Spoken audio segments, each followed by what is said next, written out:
Ceritanya itu begini, setiap musim kemarau itu banyak anak-anak dan orang dewasa yang hobinya layang-layang, itu menaikkan layang-layang yang sampai malam. Ada yang juga yang hobinya layang-layang ukuran besar, ada yang juga layang-layang ukuran kecil yang biasa untuk istilahnya pertarungan, bahasa Jawanya itu sambitan gitu. Pada suatu hari itu ada yang penggemar layang-layang ukuran besar, itu dinaikkan, yang kebiasaannya itu kalau sudah layang-layang sudah naik, itu turunnya biasanya sampai pagi, sampai subuh. Rumah yang hobinya layang-layang itu dekat lapangan rumahnya, jadi untuk menaikkan layang-layangan itu mudah sekali karena dekat lapangan sepak bola. Pada waktu itu banyak sekali anak-anak kalau sore itu menaikkan layang-layang, dan ada orang dewasa itu sudah punya cucu, itu menaikkan layang-layang yang ukurannya besar sekali. Dalam layang-layang itu ada yang di layang-layang itu diberi lampu, supaya kalau malam itu lampunya kedap-kedip di atas awan. Juga diberi pita atau pita di belakang layang-layang supaya bisa berbunyi seperti kapal. Di suatu hari ketika orang itu menaikkan layang-layang, itu sore sampai malam menjelang subuh itu biasanya tuh diturunin. Hari-hari biasa itu ndak ada apa-apa. Di waktu hari yang berikutnya itu ada suatu keganjilan yang tidak mengira orang itu layangannya, istilahnya layang-layang akan mau turun.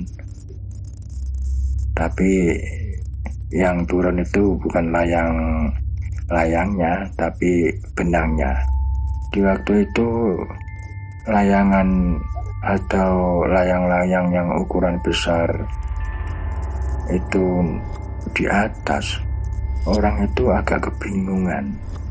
Benangnya layang-layang itu kok di bawah, padahal dia itu istilahnya megang benangnya itu dari lapangan sepak bola yang paling selatan, dan layang-layang itu mencapai melebihi gawang yang bagian utara, masih di atasnya tinggi sekali. Tapi benangnya itu kok tidak naik, tapi kok di bawah.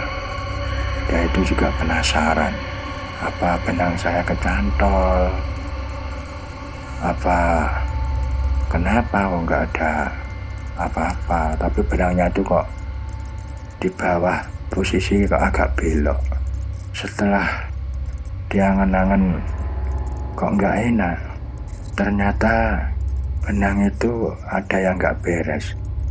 Akhirnya yang punya layang-layang itu jalan mendekati benang yang agak turun tadi sampai mendekati gawang yang paling utara. Ternyata benang layang-layang itu ada yang istilahnya gandoli. Ternyata yang gandoli itu adalah genderuwo, tinggi besar hitam. Ya, yang punya layang-layang kaget. langsung misuh-misuh segala bisuan cokdal sembarang dibunyikan, tapi nggak lari, dia berani langsung ngolok-ngolok si Gondoruo itu. Ternyata Gondoruonya itu juga nggak berani, ternyata juga ikut nyungsep. Setelah orangnya kelihatan bau besar itu mengecil, bablas langsung seperti masuk lubang dalam tanah. Dengan orang itu, lubang yang dimasukin itu langsung ditumpuki dengan batu bata seadanya. Ya tanah liat ditumpuk situ karena katanya ngerong di situ, karena orangnya berani. Dan setelah itu dia kembali sambil jalan sendiri dengan ngomong-ngomong sendiri. Itu posisinya menjelang subuh.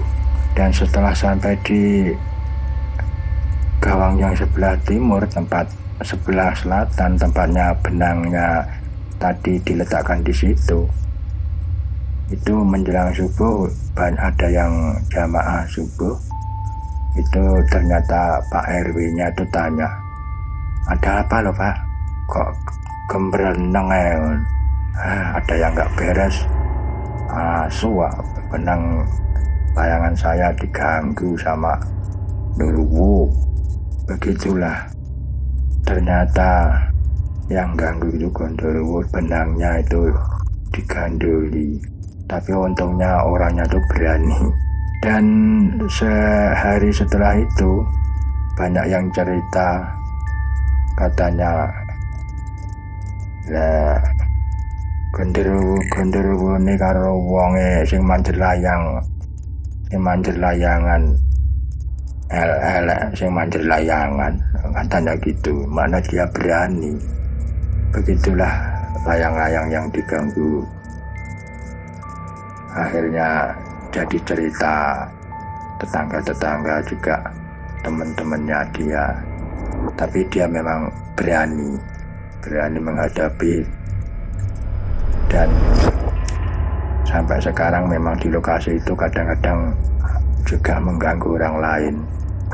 Pernah juga mengganggu orang, anak remaja yang naik pohon jambu mau memetik jambu, katanya juga kakinya digelandang. Ya sekitar lapangan situ. Ada juga berita penjaga malam atau wakers juga diganggu, katanya ada orang tinggi setinggi pohon asem, tinggi sekali, juga lari tuh kalau dia istilahnya ingin mengganggu orang, jadi kelihatannya memang tinggi sekali. Begitulah ceritanya dari teman yang menceritakan tentang layang-layang yang diganggu. Terima kasih atas perhatiannya. Wassalamualaikum warahmatullahi wabarakatuh.